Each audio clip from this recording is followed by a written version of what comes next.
So இன்றைக்கி நம்ம இந்த வீடியோவில் வண்ணார்பேட்டையில் ஒரு சைட்டில் கண்டெய்னர் வைக்கிறதுக்காக பைல் ஃபவுண்டேஷன் பண்ணிகிட்ருக்கோம். ஸோ அதுக்காக நம்ம ஆக்கர் மூலமாக வந்து பைலுக்கு உண்டான டெப்த்தை எடுத்துகிட்டு இருக்கோம். ஸோ இதில் வந்து பார்த்தீங்கன்னா கண்டெய்னருக்கு 4 கார்னர்லேயும் பைல் ஃபவுண்டேஷன் வந்துடும். அதுக்காக பைலுக்காக ஆக்கர் போட்டுட்ருக்காங்க.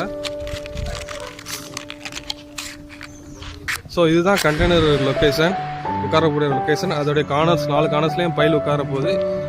பைலோடைய டயா பார்த்தீங்கன்னா 300 mm, ரீன்ஃபோர்ஸ்மெண்ட்டு 5 rod 12 mm. So 300 mm டயாவுடைய பைலுக்கு ரிங்ஸ் மேக் பண்ணிட்டுருக்காரு.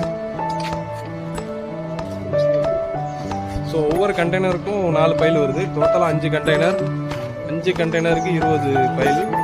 ஸோ இதுதான் இப்போ கன்ஸ்ட்ரக்ஷன் போயிட்டுருக்கு.